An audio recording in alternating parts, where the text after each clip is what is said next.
नमस्कार। Logical topic YouTube channel में आपका स्वागत है। अभिवादन स्वीकार करें। मैं संजीव कुमार रिंकू मुजफ्फरपुर बिहार से। लोकतंत्र का महापर्व कल संपन्न हो गया। बिहार में एक चरण का चुनाव हो गया। अब खुल के हम लोग बात करते हैं। बहुत सारी चीजें ऐसी हैं, बहुत सारे तथ्य ऐसे हैं जो आज भी समाज के लोग समझ नहीं पाते हैं।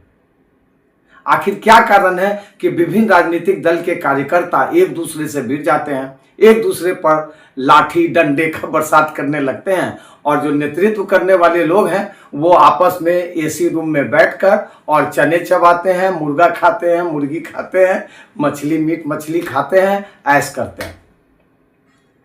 कभी ध्यान दिया है आपने जो उत्तर प्रदेश में जो घटना हो रही है, वहां जो मुस्लिम कम्युनिटी के लोगों के ऊपर बुलडोजर चल रहा है। कभी आपने सोचा है कि जो समाजवादी पार्टी जिनको वोट मिल रहा है या आरजेडी वाले हैं, कहीं जाकर के उसका विरोध किया हो? कोई भी एक फुटेज दिखाइए कि हाँ कोई कार्यकर्ता जाकर के वहां विरोध दर्ज कराया हो। आप नहीं देखेंगे। दरअसल इन सारी चीजों में ही राज छिपा है। आज मैं राजनीतिक दलों के कार्यकर्ताओं के मनोभाव के ऊपर में मैं एक वीडियो, एक छोटा सा प्रसंग आपसे समझने का, समझाने का प्रयास करूंगा और आप इससे संबंधित कोई प्रश्न अगर होगा तो जरूर पूछिएगा।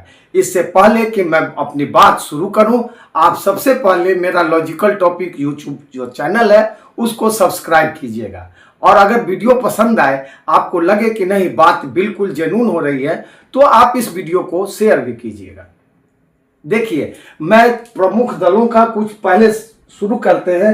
अमृतकाल लोकतंत्र का 100वें वर्ष में हम लोग धीरे धीरे प्रवेश पा रहे हैं और आज भी जो वोटर्स हैं वो खुलकर वोट देने के बाद भी अपनी बात नहीं रखते हैं।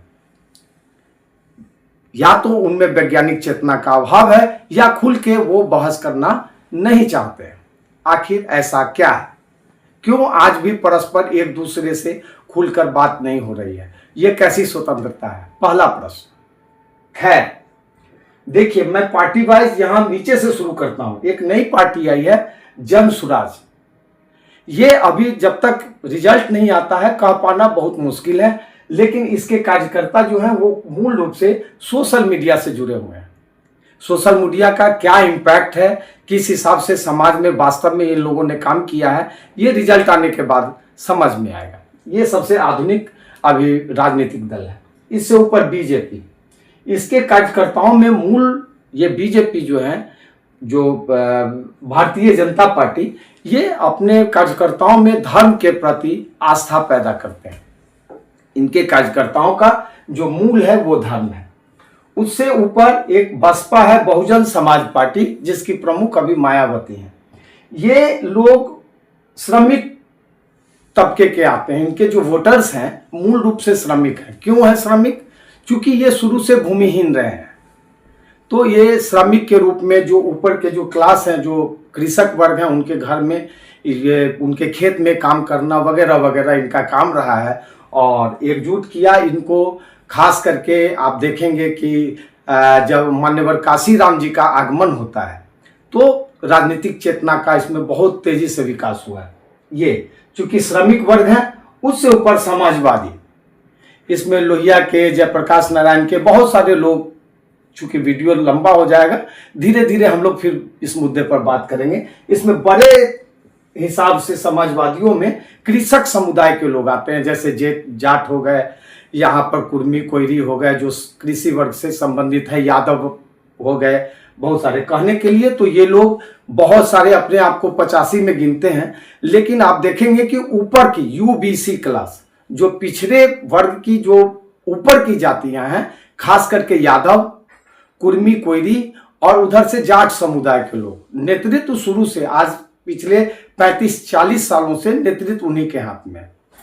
तो चूंकि ये वर्ग, ये कृषक समुदाय के हित को साधते हैं, तो ये श्रमिक का, अगर श्रमिक वर्ग ऊपर उठेगा तो इनके हित जो हैं आपस में टकराते हैं। इसलिए कभी भी आप देखिएगा कि इन दोनों के बीच में कभी भी गठबंधन नहीं हो पाता है।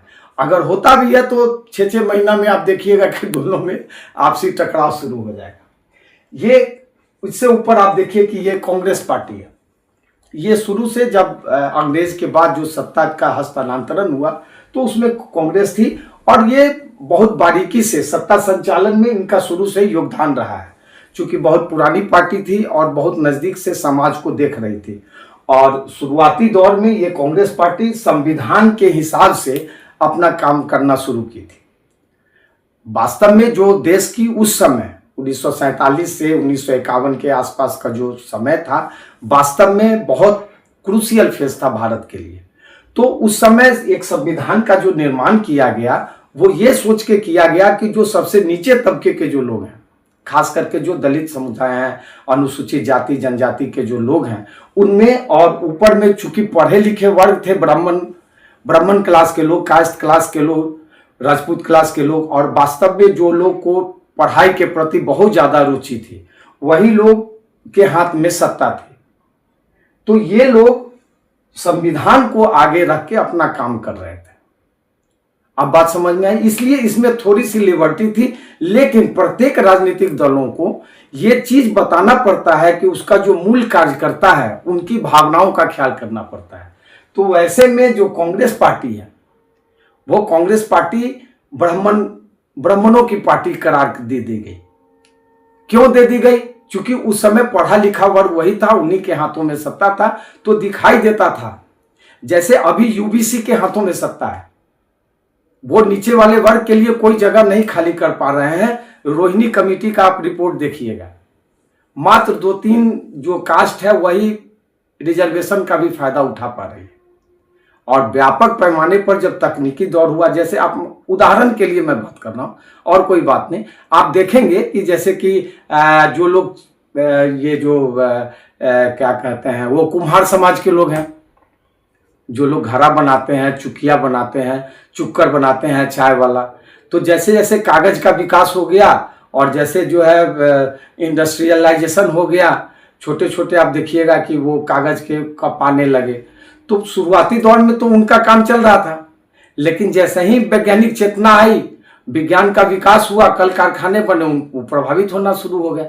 तो शुरू में तो उनको समझ में नहीं आ रहा था कि हाँ पैसे का क्या महत्व है, पढ़ाई का क्या महत्व है, तो वो पिछड़ गया।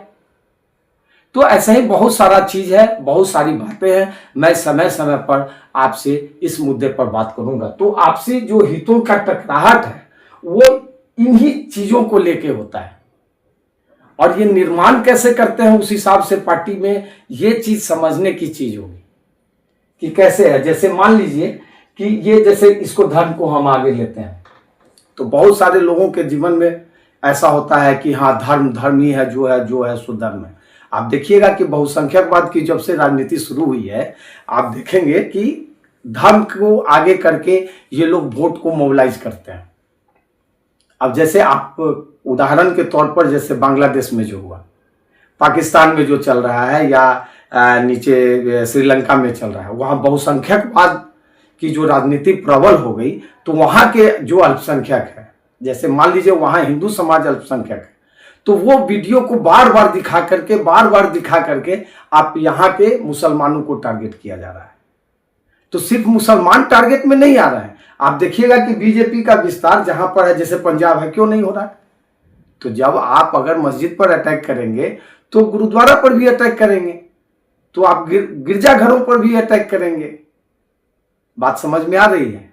तो वैसे लोग अपने मूल धर्म से, चूंकि धर्म की बात आगे आएगी तो आप हिंदुत्व की बात करेंगे, तो हिंदू से जुड़ा हुआ और भी जो दूसरा धर्म है, बहुत सारे धर्म है भारत के अंदर में, सारे लोग इससे अलग होना शुरू कर देते हैं।